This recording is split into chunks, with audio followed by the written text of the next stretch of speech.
Assalamualaikum warahmatullahi wabarakatuh. Alhamdulillah pada kesempatan ini kita masih dipertemukan oleh Allah Subhanahu wa taala dalam PJJ kita pada mata pelajaran akidah akhlak. Baiklah anak-anak sekalian, semoga kalian dalam keadaan sehat walafiat. Mari kita kembali melanjutkan pembelajaran kita minggu lalu, yaitu masih tentang materi Al-Quran dan keistimewaannya. Sebelum kita memulai pembelajaran kita, mari kita sama-sama mengucapkan basmalah. Bismillahirrahmanirrahim. Baiklah, pada pertemuan sebelumnya kalian sudah mempelajari apa itu Al-Quran. Al-Quran adalah merupakan kalam Allah Subhanahu wa taala yang diturunkan kepada Nabi Muhammad SAW melalui malaikat Jibril, dan membacanya adalah merupakan ibadah. Nah, untuk pertemuan kali ini kita akan membahas tentang bukti kebenaran adanya Al-Quran, isi pokok kandungan Al-Quran, keistimewaan Al-Quran, dan hikmah diturunkannya Al-Quran. Baiklah anak-anakku, silakan terlebih dahulu kalian perhatikan ayat Al-Quran berikut ini, yaitu yang terdapat dalam surat Al-Ma'idah ayat 48. A'udzubillahi minasyaitonirrajim. Wa anzalna ilaikal kitaba bil haqqi musaddiqal lima baina yadayhi minal kitabi wa muhaiminan alaih. Fahkum bainahum bima anzalallah wa la tattabi'u ahwahum amma ja'aka minal haqq. Yang artinya adalah, dan kami telah menurunkan kitab Al-Quran kepadamu Muhammad dengan membawa kebenaran, yang membenarkan kitab-kitab yang diturunkan sebelumnya dan menjaganya. Maka putuskanlah perkara mereka menurut apa yang diturunkan Allah, dan janganlah engkau mengikuti keinginan mereka dengan meninggalkan kebenaran yang telah datang kepadamu. Quran Surat Al-Ma'idah ayat 48. Anak-anakku sekalian, ayat ini menjelaskan bahwa Allah menurunkan Al-Quran kepada Nabi Muhammad, dan salah satu keistimewaannya yaitu membenarkan kitab-kitab sebelumnya. Ada 4 kitab yang Allah turunkan, yaitu kitab Taurat, Zabur, Injil, dan Al-Quran. Nah, berdasarkan ayat ini, bahwa Al-Quran adalah membenarkan kitab-kitab sebelumnya, yaitu kitab Taurat, kitab Zabur, dan juga kitab Injil yang diturunkan kepada para Rasul Allah. Bukti kebenaran Al-Quran. Al-Quran tidak dapat dibuat tandingannya. Bahkan yang mirip dengan kalam di dalamnya, satu ayat pun tidak bisa. Ini pernah terjadi pada masa pemerintahan Abu Bakar As-Siddiq, di mana muncul para nabi palsu yang ingin membuat semacam kitab suci Al-Quran, namun gagal total. Mereka tak bisa menulis satu pun kalimat dengan kualitas kalimat yang indah seperti yang ada pada Al-Quran. Itulah sebagai bukti bahwa Al-Quran adalah mukjizat yang agung yang diberikan kepada Nabi Muhammad SAW. Bukti bahwa Al-Quran tidak bisa dibuat tandingannya, atau tidak ada satupun yang bisa membuat seperti Al-Quran, sebagaimana yang dijelaskan dalam firman Allah Subhanahu wa taala, yaitu dalam Quran Surat Al-Baqarah ayat 23 sampai 24. A'udzubillahi minasyaitonirrajim.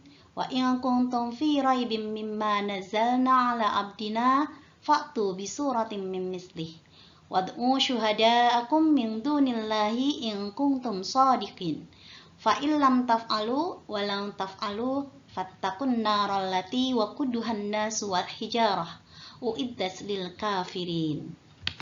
Artinya, dan jika kalian tetap dalam keraguan tentang Al-Quran yang kami wahyukan kepada hamba kami, yaitu Nabi Muhammad, maka buatlah satu surat saja yang semisal Al-Quran itu, dan ajaklah penolong-penolong kalian selain Allah jika kalian orang-orang yang memang benar. Maka jika kalian tidak dapat membuatnya, dan pasti kalian tidak akan dapat membuatnya, peliharalah diri kalian dari api neraka yang bahan bakarnya manusia dan batu, yang disediakan bagi orang-orang kafir. Anak-anakku sekalian, ayat ini menjelaskan tentang tantangan Allah Subhanahu wa taala kepada orang-orang kafir, yaitu orang-orang yang meragukan tentang Al-Quran yang diwahyukan kepada Nabi Muhammad. Kemudian Allah menyerukan agar mereka membuat satu surat saja yang sama atau semisal dengan Al-Quran. Jika mereka tidak bisa, dan memang tidak mungkin bisa, ya, Maka Allah memerintahkan di sana agar segera untuk memelihara diri dari api neraka yang bahan bakarnya manusia dan batu.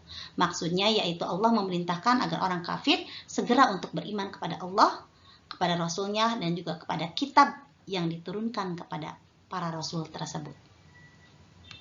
Anak-anakku sekalian, baiklah untuk selanjutnya kita akan mempelajari isi pokok kandungan Al-Quran.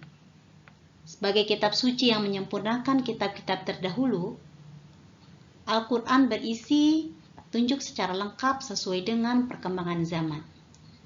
Ada 6 isi pokok kandungan Al-Quran. Yang pertama yaitu akidah, yang kedua adalah ibadah, yang ketiga adalah muamalah, yang keempat adalah akhlak karimah, yang kelima adalah tarikh, dan yang keenam adalah syariah. Yang pertama baiklah akan dibahas yaitu tentang akidah, di mana akidah ini mengajarkan kepercayaan kepada Allah Subhanahu wa Ta'ala, malaikat-malaikat Allah, kitab-kitab Allah, rasul-rasul Allah, hari kiamat, dan juga takdir. Keenam perkara ini disebut dengan rukun iman sebagaimana yang sudah kalian tahu, atau pokok-pokok kepercayaan yang harus diyakini bagi mereka yang mengaku dirinya sebagai seorang muslim. Yang kedua yaitu ibadah. Nah, ibadah ini adalah mengajarkan cara-cara ibadah kepada Allah Subhanahu wa Ta'ala. Seperti ibadah sholat, ibadah puasa, dan lain sebagainya. Kemudian yang ketiga, muamalah. Muamalah ini adalah mengajarkan hubungan antara manusia, kemudian dengan manusia lainnya, baik dalam keluarga, tetangga, maupun masyarakat. Kemudian yang keempat adalah akhlakul karimah. Ini adalah budi pekerti yang mulia.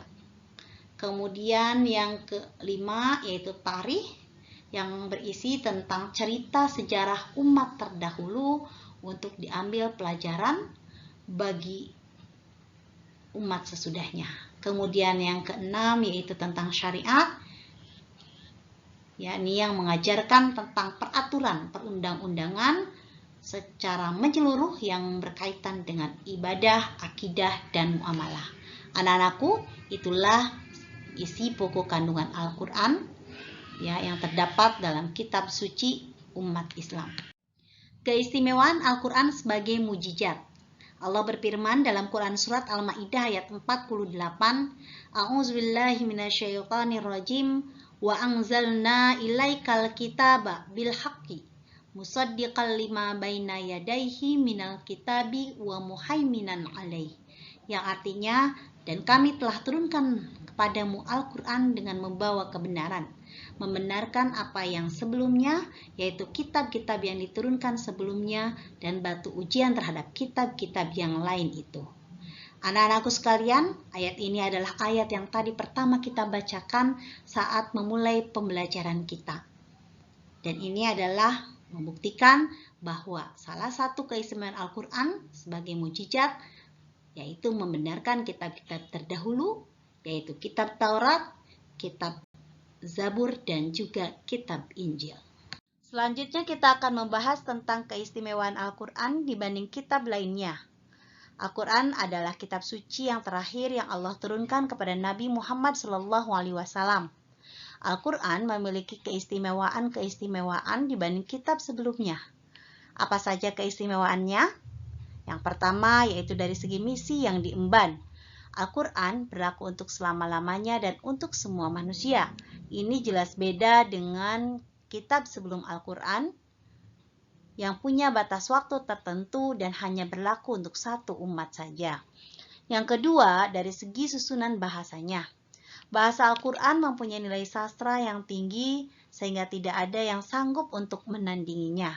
Contohnya dulu pada masa Rasulullah SAW, karena bangsa Arab adalah pecinta syair dan banyak penyair-penyair hebat di negeri tersebut, mereka berusaha untuk menandingi keindahan Al-Quran, tetapi ternyata mereka tidak sanggup. Justru mereka terkagum-kagum terhadap indahnya sastra yang terdapat dalam Al-Quran. Yang ketiga, dari segi isi kandungan Al-Quran. Isi kandungan Al-Quran itu sangat lengkap, menjawab seluruh problematika atau permasalahan kehidupan manusia di berbagai tempat dan juga zaman. Kemudian yang keempat, dari segi keasliannya, Al-Quran terjaga kemurniannya sampai akhir zaman. Hal ini diperkuat oleh firman Allah Subhanahu wa Ta'ala yang terdapat dalam surat Al-Hijr ayat 9. A'udzubillahi minasyaitonirrajim. Inna nahnu nazalna dzikra wa inna lahu lahafizun. Yang artinya, sesungguhnya kamilah yang menurunkan Al-Quran dan pasti kami pula yang memeliharanya. Anak-anakku sekalian, itulah keistimewaan Al-Quran dibanding kitab sebelumnya. Semoga ini bisa memicu kalian untuk lebih lagi mencintai Al-Quran dalam kehidupan sehari-hari. Baiklah, untuk yang terakhir yaitu tentang hikmah diturunkannya Al-Quran. Sebagaimana kita di awal sudah tahu bahwa fungsi dari Al-Quran adalah sebagai petunjuk dan pedoman hidup bagi manusia. Pastinya ini adalah memiliki arti tersendiri bagi kita sebagai seorang mukmin. Bahwa hikmah diturunkannya Al-Quran, insya Allah dengan adanya Al-Quran akan menuntut kita manusia ke jalan yang benar, sehingga kita bisa selamat hidup di dunia dan akhirat. Anak-anakku, itulah pembelajaran kita tentang Al-Quran dan keistimewaannya. Semoga ini bermanfaat bagi kita semua dan tentunya semoga kita bisa senantiasa membaca, menghafal, mempelajari, bahkan mengamalkan isi kandungan yang terdapat dalam Al-Quran dalam kehidupan sehari-hari. Karena layaknya fungsi dari Al-Quran sendiri adalah sebagai petunjuk dan pedoman hidup kita, maka jadikanlah Al-Quran itu menjadi sesuatu yang istimewa dalam hidup kita. Baiklah, untuk tugas yang harus kalian kerjakan, silakan kalian perhatikan petunjuknya. Yang pertama, kerjakan soal-soal yang terdapat di Google Form. Linknya menyusul. Yang kedua, tokennya adalah Alga21. Yang ketiga, setelah selesai menyaksikan video pembelajaran, silakan tulis di kolom komentar nama dan kelasnya sebagai bukti kehadiran. Yang ketiga, tetap patuhi protokol kesehatan dengan melakukan 5M. Mencuci tangan, memakai masker, menjaga jarak, menjauhi kerumunan, dan membatasi mobilisasi.